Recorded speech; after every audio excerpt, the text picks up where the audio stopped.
Goal for the day. Beat my PB. Beat 29 minutes. We're gonna get some golds today is what the hope is. Some golds. Golds, I tell you. I will tell you from my teenager days of when I worked at a movie theater. So, yeah, I'll just get into telling the story right now because I think it will make for a good story. So, I worked at a movie theater when I was like I started there when I was like 15 and a half. And I worked there all the way until I was almost 18 years old. So I was there for, you know, like a year and a half, what is this setup? What is this setup? So yeah, I was there for a while. That was my job in high school. Dude, let's go first try Canonless. Hell yeah. So yeah, I worked at a movie theater when I was like 15 till I was almost 18 years old. So I was there for a bit. And I worked there during the when 50 Shades of Grey turned out. And I think you already know where this story is going to go. Yes, I found some pretty disgusting shit in those theaters after I went there. So I was working the opening night. I was working there the opening night of 50 Shades of Grey. And so that was like a Thursday night at like 10 o'clock. I had to go to school the next morning, so I knew I was in there for the long haul that day. So I got to work. There's already a huge line out the door for this movie, and lo and behold, it's some couples and a bunch of old, like middle-aged horny women. Perfect for a teenager like me, because who doesn't like a good MILF? Anyway, so I get there, I start working. I was an usher at the time, so like I cleaned the theaters and stuff like that. And I cleaned a couple of the theaters for like the kids movies. Yes, those were always gross. There's popcorn and soda all over the place. You know, that's just the normal details of working in a movie theater. But let me tell you, this night was different. So I got called up to the front because they wanted me to man like taking all the tickets. I don't know why me, but it was me anyways. So I was standing up there, and my boss at the time, his name was Mr. Zong, a short little Asian guy. Really cool dude. Had a lot of the same interests. And I love that guy. That guy was awesome for the night times because he was honestly probably like one of the chillest managers I've ever had. And that night in particular was probably the most wild night I've ever seen him because he was kind of a quiet guy overall. He was pretty quiet. And me and him were just chatting, talking about some random shit. I think we were talking about like cars or something because we were both car guys. And this lady walks up to him and it's like, "Hey, what is your name?" And he's like, "Oh, my name's, Mr. Zong. That's what you can call me." And she's like, "Okay, Mr. Zong." She's like, "I will do anything to get in this movie early. I will do anything." And then he's like, "Okay, like, why would I let you in over like all of these other women?" Oh, nice gold, by the way. So they chat for a minute, and I'm just like sitting there taking people's tickets for all these other movies that are starting like a little bit earlier than this movie, because this movie was starting late at like 10:30. And I'm like directing people, and I turn around and I see this lady just so like as at the movie theater we had to wear these lanyards with our name tags on them, and I just look over and this lady's like grabs his lanyard seductively, like pulls him in, and she's like, "No, seriously, I will do anything to get in this movie earlier." And he's like, "Okay, but like why would I let you in versus all of these other women?" And then she's like, "Well, it's because I'm hot."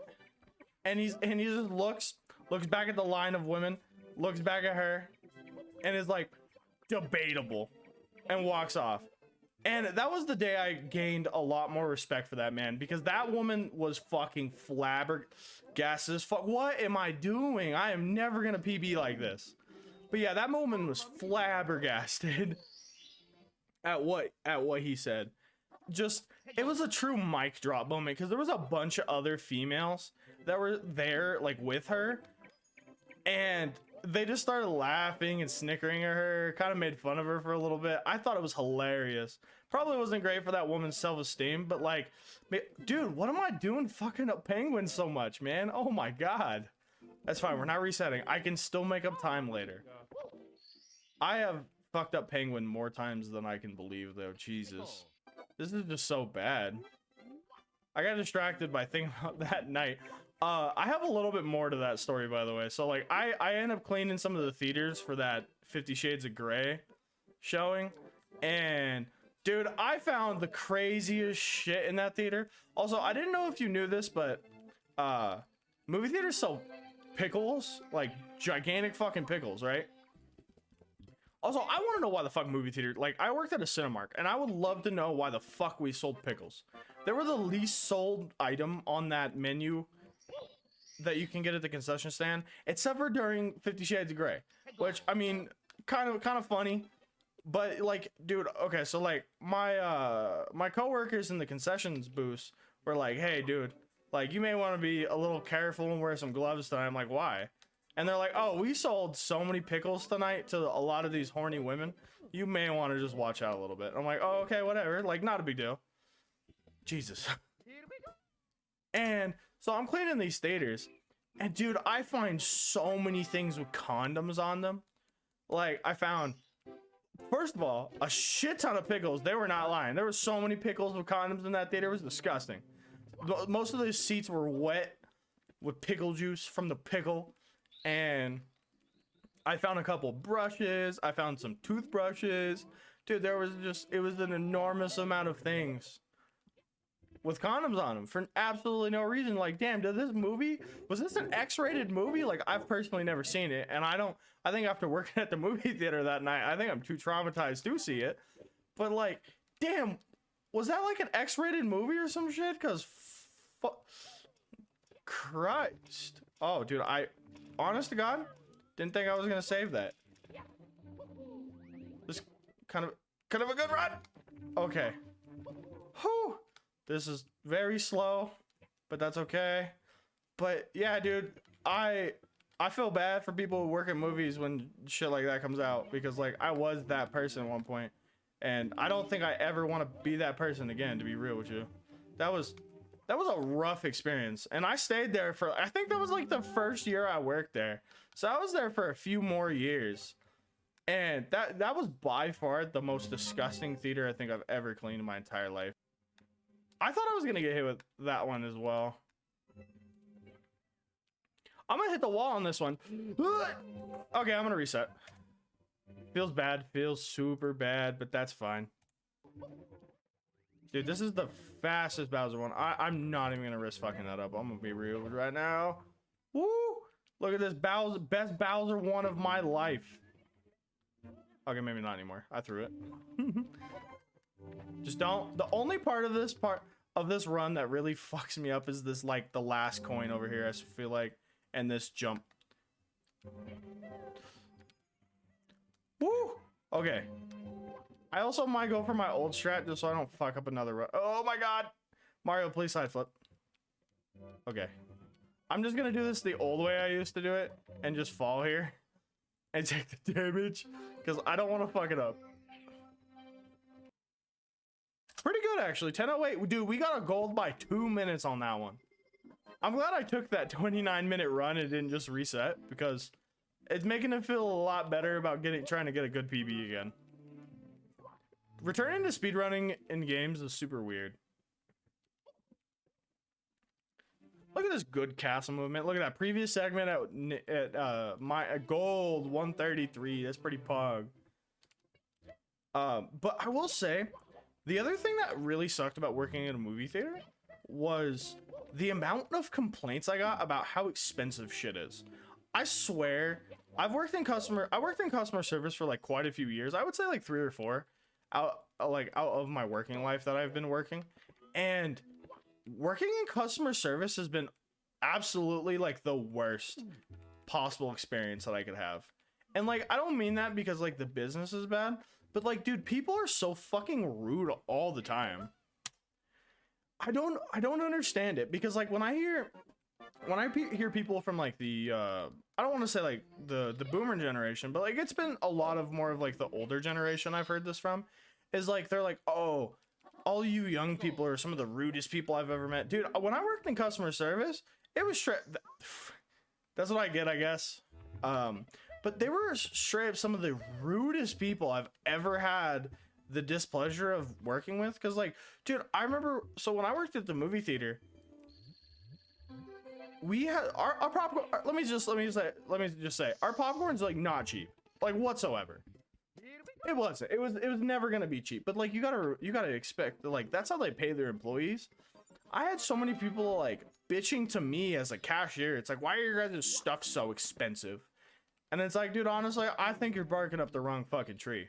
But yeah, those were some tales for me working in a movie theater. Also, I have to say, if you think, what do you guys think would be like the worst theaters to clean other than that 50 Shades of Grey theater that I had to clean with all the fucking makeshift dildos? By the way, I did find a shit ton of dildos in those theaters, like legit ass dildos. I saw, and this is probably not appropriate for me to talk about, but I don't care. I gotta talk about this shit, man.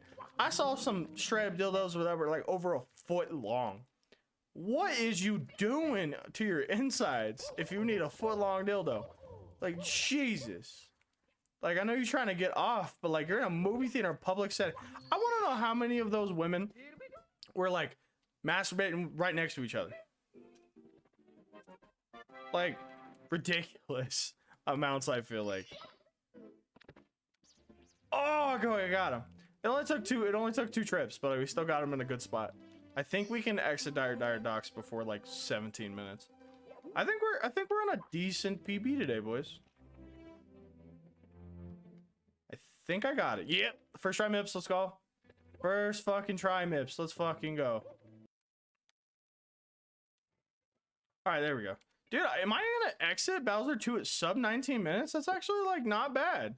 If I get BLJs, I could probably get like a 22 or 23. I'm shooting, like I said, shooting for 25, but I think we might be on a really good PB today.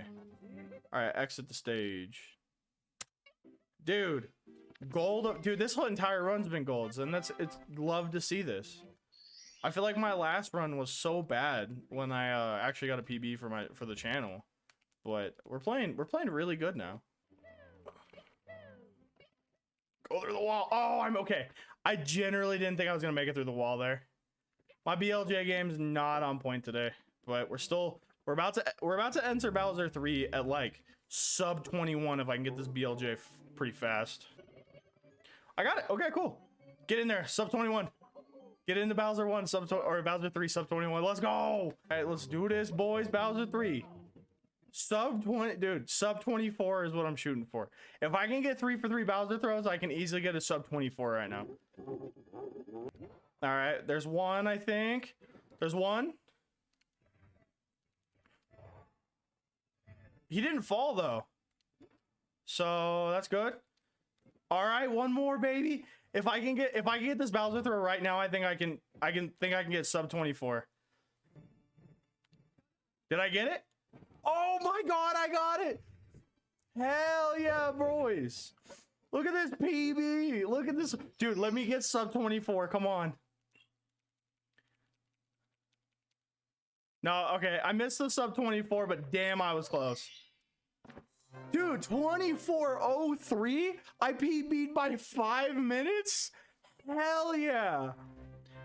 You know what? I'm gonna chalk that up to the legend of Mr. Zong during the 50 Shades of Grey movie. Dude, that was such a good PB, boys. I'm so proud of myself. I'm so happy about that. I mean, it's still not good, but we PB'd by like 5 minutes. That was fire.